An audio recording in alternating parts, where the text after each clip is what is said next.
Now it's real. We have real schedules. We have real cuts.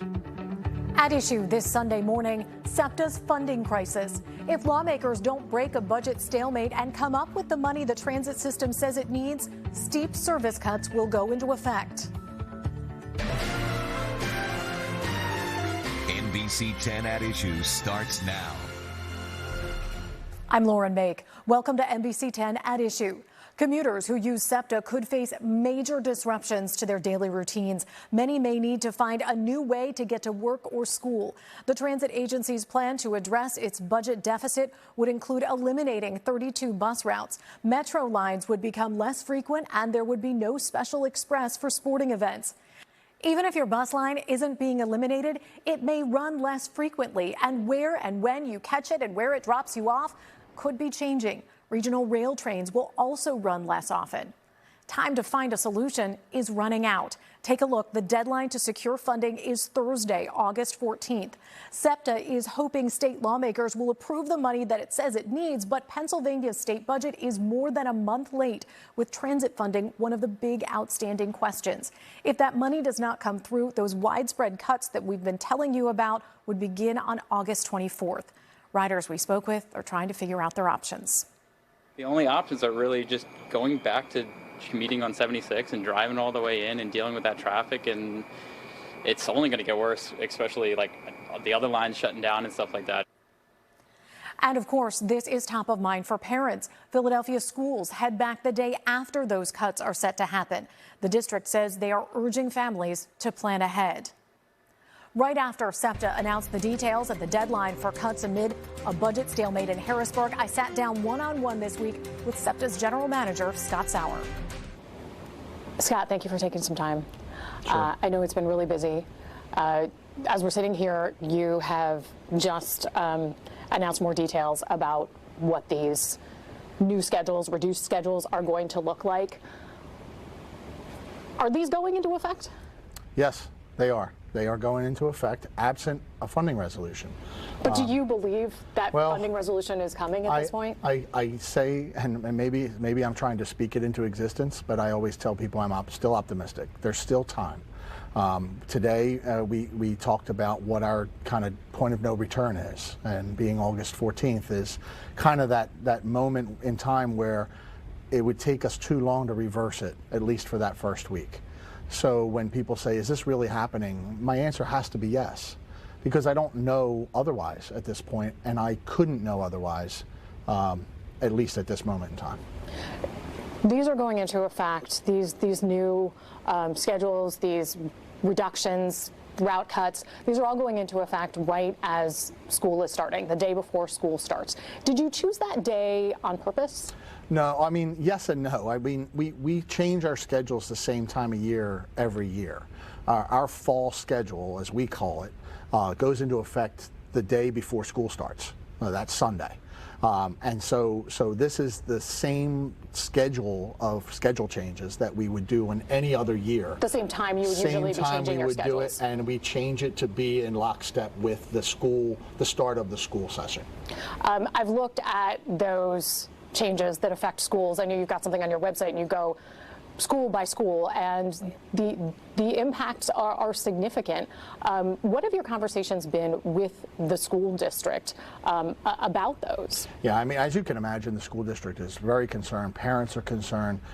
People are trying to figure out now, how am I going to get my child to school each day? The bus that normally would drop them off right outside the door either isn't there or is running at a much less frequency than it had. We were running what we at SEPTA commonly refer to as school trippers. It's kind of extra service to accommodate the school session. We won't do that anymore. So there'll be far fewer buses on the road to accommodate those school children. School district's concerned, as is anybody. They're one of our largest stakeholders. 55,000 students will ride SEPTA to school during the school year. So we know that, I mean, we're in essence the city's school bus service. So they're very concerned, and they're trying to get that message out to parents who have to make alternate plans. I know you're the situation that you're in right now, but you just made a point that you're sort of the school bus service for the district. That comes with some responsibility. Are you concerned about things like safety when kids have to change buses when they're not used to it, or have to walk to a new stop. Are you concerned that there could be safety issues? 100%. And this is a point of emphasis we've made with the district, with our customers, that when you're looking at your alternate travel plans, this is going to be far different in some cases than when you're going to the same school year after year as a child, you've kind of got that routine, and you had to learn that routine, and now it's going to be different. And parents are going to have to spend some time teaching their children what that new routine is, unfortunately. Yes, I'm very concerned for the children. I'm very concerned for our riders every day, that what was maybe at least an easy commute for them now has become much more difficult, much more challenging, and in some cases is going to tax them physically if they have to walk to a particular stop, if they have to wait for a longer period of time. Not just children, but our riders generally. Are you doing anything to help to alleviate that in terms of having additional transit police or having people there to help them? We will pull our full complement of transit police on the system as in the places that we think we'll see the biggest crowds. We'll also have ambassador staff. These are our management staff that will be out and about at different bus transit centers, different rail transit centers, looking and trying to help people navigate what is now the new SEPTA network. So we are trying to get staff out to be a friendly face, to be helpful, to try to steer people. It's going to be very frustrating. That first week is going to be completely frustrating for customers as they learn to navigate the new system, because I still believe, as much as we've talked about this, and you and I have talked about it a lot, and I know that the media has been talking about it, we've had it on our website, day one people are going to go into it not knowing. They're just not going to know. They're expecting to catch their normal bus at their normal stop, transfer to their normal route, whatever it is that they do, expect to go where they expect to go, and it's not going to happen. So we are really trying hard over these last few weeks to get the word out as much as possible. In addition to the schools being affected, there's going to be businesses that are affected in terms of getting their employees to you, especially ones who may be, farther out in the suburbs, or have employees who live in the suburbs and are coming into the city. Either way, have there been any companies who have stepped forward and said, hey, we'll give you X amount if you'll run something to this area, who might be able to create some sort of partnership? Yeah, not that. But what I will say from our business partners is they have been very loud and been very loud voices with the legislature talking about how important SEPTA is. While certainly nobody has let's make no mistake about it, SEPTA service is not cheap to run, which is why we're back to Harrisburg asking for additional operating dollars. So no, while at this moment no business has stood up and said, hey, I'll pay for more service, but what they have done is talk to our legislators and advocated for better funding streams for SEPTA, for more operating dollars, so that we can serve not just them, but everyone along that route that maybe culminates with them being somewhere along that route. Would you be open to something like that, whether it's a sports team or a company sponsoring a line or a route? Certainly. I mean, we've done sponsorship deals with companies to sponsor rides. Like they would, for example, some of our sponsors have sponsored rides back and forth to the stadium complex for a big game. So yes, if there's an opportunity to engage with certain stakeholders on dedicated service to a particular route, the stadium complex is kind of the ideal one, where there's an opportunity for funding to come from the private sector. And this speaks a little bit to what's in Senator Picozzi's bill, public-private partnerships, where we can engage. Well, it's not actually in the bill. It's in the memo describing the vision. Right. But it's not actually in the bill. Not to that specificity, but it meets the spirit of what a public-private partnership looks like, where certainly the private sector could engage in something with SEPTA to provide more service. We do that today with station naming rights deals, where the private sector gives us essentially operating dollars that we then pour into that station to make it fit the sponsor's needs. So Drexel Station at 30th Street, for example, NRG Station down the sports complex, those advertising dollars, go to the maintenance and upkeep of that station. Straight ahead, if SEPTA gets the funding it's asking for, how do we know the transit agency won't go back to Harrisburg to ask for even more money? What SEPTA's GM had to say about that, coming up. This is NBC10 at Issue. We're back now with more on the SEPTA funding crisis. While SEPTA is planning these cuts here at home, in Harrisburg, lawmakers are talking not just about money, but about accountability for SEPTA. In the Republican-controlled Senate, 3 Republican senators from our area proposed a bill to add more oversight. Under that legislation, a bipartisan committee would review procedures and audits of SEPTA and create a report that would include information on achieving, quote, fiscal solvency or profitability, and it would include a look at the use of state funds. Now, in the Democratic-controlled House, lawmakers just this past week passed a bill out of committee that combines that oversight Republican senators had proposed with the transit funding the governor proposed. My conversation with SEPTA GM Scott Sauer continues now as we talk about the Senate oversight bill and what it could mean. Let me ask you about this oversight bill in Harrisburg, sponsored by Senator Picozzi, and he has some co-sponsors as well. You're supportive of it. It asks for a review by a bipartisan committee that already exists and then a report. Does it really do much? Well, time will tell. It doesn't exist yet. But we do have auditing. We do have audit trails. PennDOT has been auditing us for many years. The Federal Transit Administration audits us. We do our own internal audits. So we certainly have mechanisms already to act as checks and balances on how we operate. So I guess time will tell if Senator Picozzi's idea leads to something tangible, some tangible results. But would it make SEPTA anything that it's not already? I don't really know the answer to that. Would it change SEPTA? I think SEPTA is. I think SEPTA can. I mean, we can certainly improve. There's no doubt about that. And so, but would that language improve? Again, I'm not really sure if that language gets the deal done or not. Gets the improvement over the finish line. But I certainly wouldn't stand in the way of an idea that would help us improve. And that's kind of, I think, where we are right now. It's an idea. I did speak with one of the co-sponsors recently who said that she had heard from some constituents who don't want the legislature giving any more money to SEPTA. How do you respond to that? I certainly understand some of that. I know why they feel the way they do. I think that SEPTA adds such tremendous value to not just this region, but to the Commonwealth as a whole. And I also think that there's some misunderstandings about what SEPTA is and how it operates. We're not a private sector company. We don't make profit. We are a public sector organization. We're almost a public utility, like water or electricity. We're a necessity, and we feed dollars, hundreds of millions of dollars into the Commonwealth's revenue streams that benefit those senators, their districts, all across the Commonwealth.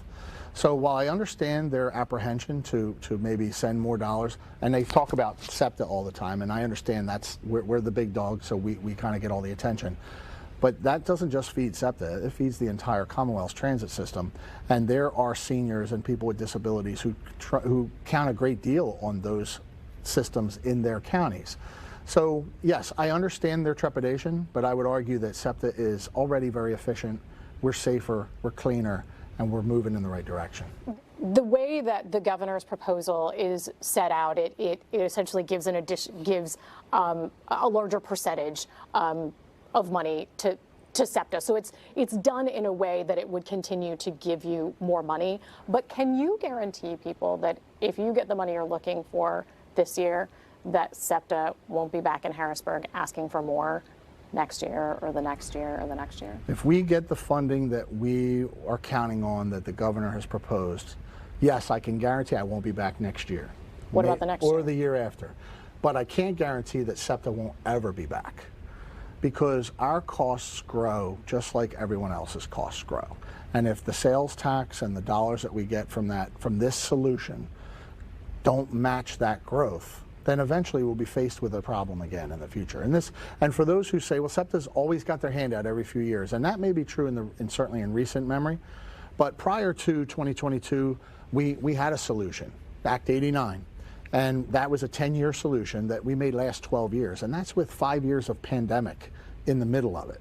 So we did make that solution last as long as it was intended to last, and then some. Depending on what happens here, will determine how soon we'll be back, if we can get back. What I'm charged to do is, even with the funding that comes, I'm charged to find a way to be more self-sustaining than we are today. I'm not sure that I can guarantee that we'll ever be self-sustaining, but we can do more. We can bring in more revenues. We can collect more fares.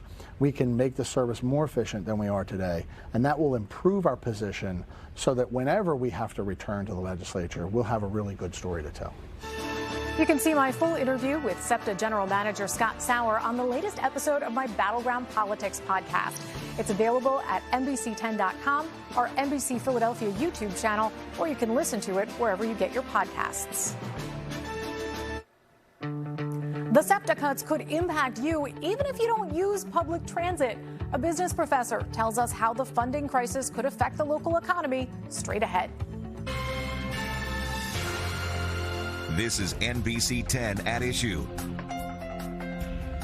We're back now with more on the SEPTA funding crisis. The transit agency says it needs to secure more state money by August 14th, or it will have to make service cuts, eliminating dozens of bus routes. Subways and regional rail trains would run less frequently, and in September, fares would go up. The changes could affect you even if you don't ride SEPTA on a daily basis. Joining us now is Ed Nelling. He is the department head and professor of finance at Drexel's LeBeau College of Business. Welcome, and thanks for taking some time to speak with us and help us understand the impact of this across our region. Professor, let's start with riders. These cuts would create real transportation challenges for people. From what we know at this point about the schedule changes, who's going to see the biggest impact? So the decrease in bus routes is definitely going to affect Philadelphia city residents the most. There is some bus travel in the suburbs, but that's mainly within the city. The decreased service on regional rail, that's going to have the biggest impact in the suburbs, just because of the different populations that ride regional rail versus buses and other service within the city. So there are the impacts to the riders themselves, and then there's the broader consequence of what these cuts could mean for the region. What do you expect that might be in terms of the potential effect on businesses, for example, if their employees have trouble getting to work? That's right. So it's going to be harder for employees to get to work. That's going to adversely affect businesses. It's going to make it less efficient for that employee's day. So there can be little spillover effects into, say, childcare, someone coming and going and they have childcare issues while they're at work. That can be affected by a less efficient transportation system.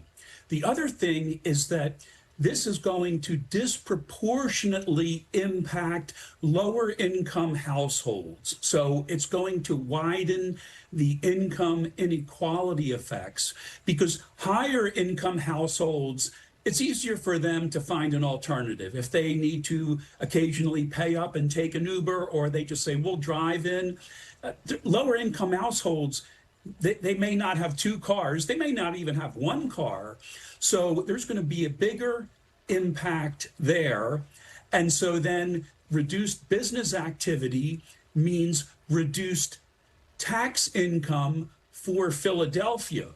If Philadelphia as a city has less tax income, then we could see other services. We've seen recent hiccups in terms of trash collection, and that could become exacerbated if Philadelphia, the city, takes a hit on its revenue as a result of less business. It could be harder for workers to get there. It may also lead to a decrease in consumer spending. People who are traveling either into the city from the suburbs, or those who are traveling around the city may say it's just not worth it. It's either more costly or it's less efficient. It's taking longer. So then that'll have an adverse impact on the city. Some people may just decide that they're going to drive if they have that option, if they have a car or if they can afford to get one. They might start driving instead of trying to navigate a new system. What could that mean for the region? So that's going to increase traffic congestion for sure. It's going to increase parking challenges, especially in Center City.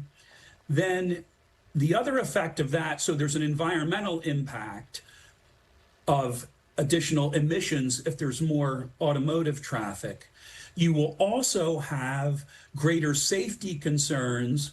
The more cars there are in the city, the greater safety concerns there are for pedestrians and bicyclists. We'll have to end the conversation there, but Ed Nelling, professor of finance at Drexel's LeBeau College of Business, thanks so much for taking some time. And count on NBC10 to help you navigate the SEPTA changes as they go into effect. If you scan the QR code on your screen, you'll get a link to the NBC10 app for more on all of the schedule changes SEPTA has announced, including all the details on which routes will be impacted in this first round of cuts and the proposed fare hikes on the way. We'll be right back. This is NBC10 at Issue. Drivers in New Jersey will soon be able to know when potholes are fixed in their area. A new law signed by Governor Murphy this past week requires the state transportation department to use its website to publicly post timelines for road repairs. The assemblyman who sponsored the legislation says it will track pothole repairs more transparently and give the public the tools to see how their government is working for them. That does it for this edition of NBC10 at Issue. Thanks for joining us. Have a great day.